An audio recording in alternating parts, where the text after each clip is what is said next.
Now, here's two of the basic laws, and we'll take our break. Shof taught me these. They come from the Bible. Now, again, I'm an amateur, okay? When it comes to the Bible, I'm not a pro. So you'll sort of have to take my way of putting it.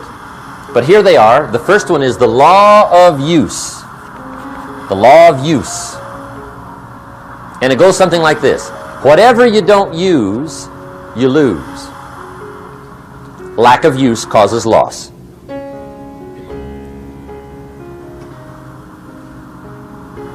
On this planet, maybe not the next one, but on this one, if you tie your arm to your body, leave it there long enough, you'll never use it again.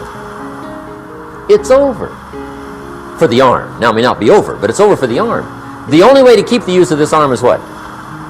Keep using it. If you quit, you lose automatically. They don't bring it up for a vote.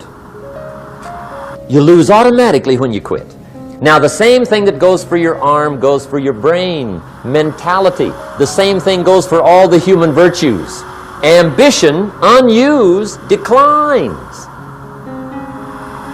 Strong feelings, unused, diminish.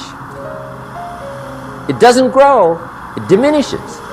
Faith, unused, decreases. It's a law. Vitality, unused, diminishes. Energy, unused, decreases. The guy says, well, I'm going to save up my energy. You can't do that. That's like trying to save today, put it on the end of the year. See, you can't do that. They'll come take you away. If you don't use today, what? It's lost. The guy says, well, I'll work twice as hard tomorrow to make up for it. See, that's foolish. You could have done that anyway. Today, unused is lost. A talent unused is lost. An ability unused is lost. So here's one of the key expressions of the evening. Take a new inventory of yourself. Starting tomorrow, new project. Take a new inventory. And make sure that all of your talent and ability and mentality and ingenuity and vitality and strong feelings, faith, courage, make sure that all you've got's being used. Otherwise, you lose. Now, one of the best illustrations of the law of use is a Bible story called the Parable of the Talents. The talent story. Interesting story if you haven't read it in a while. Just review it. It's a good story. An ancient story. It says there was a master with 3 servants. He got them together one day and he said to the 3, I've got these talents. And in those ancient days, a talent was a measure of gold. And he said to the 3 servants, take these talents and see what you can do with them while I'm gone. He said, I'm taking a journey and I'll be gone for a while.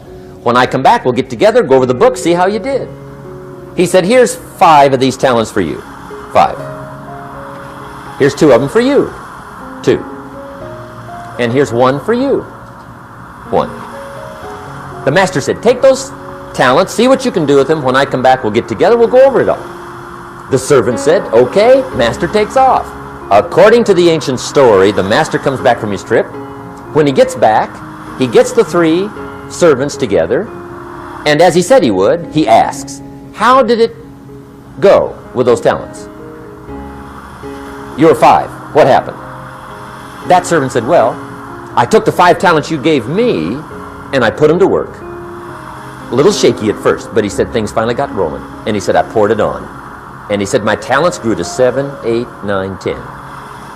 He said, I doubled my talents from 5 to 10. Books will show. Master said, one heck of a job. Or something like that. He said, I gave you 2 talents. What happened? That servant said about the same thing happened to me. I put those 2 talents to work, poured it on. They grew to 3 and then to 4. He said, I doubled my talents from 2 to 4. Books will show. Master said, well done.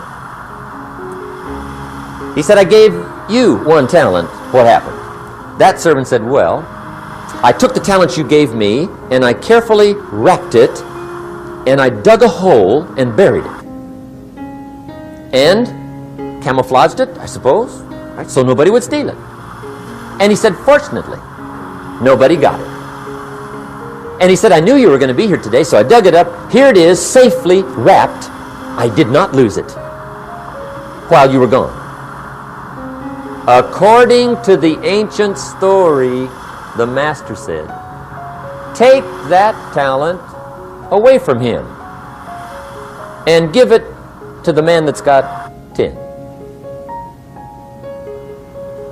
Now you might say, well, I don't like that arrangement. The poor guy's only got 1 talent. He's already got 10. It ought to be more even. Remember, I didn't ask you to like it.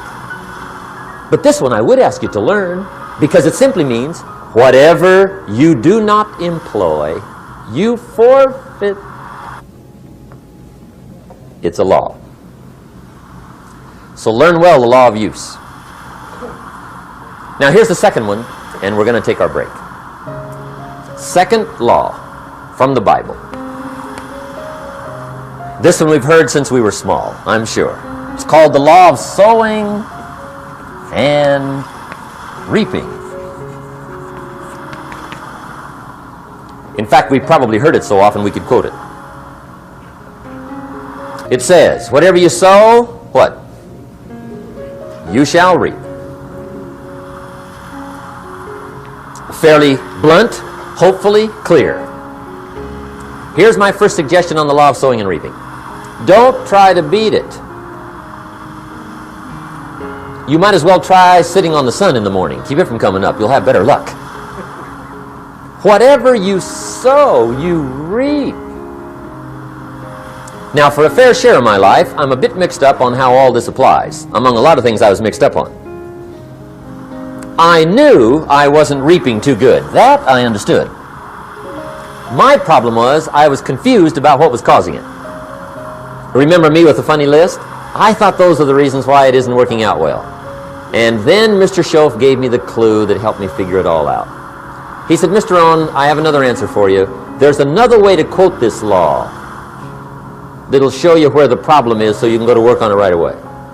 All you need to know is where the problem is, then you can go to work on it. So he quoted me the law another way, and I found out what my problem was. Here's the way you quote the law.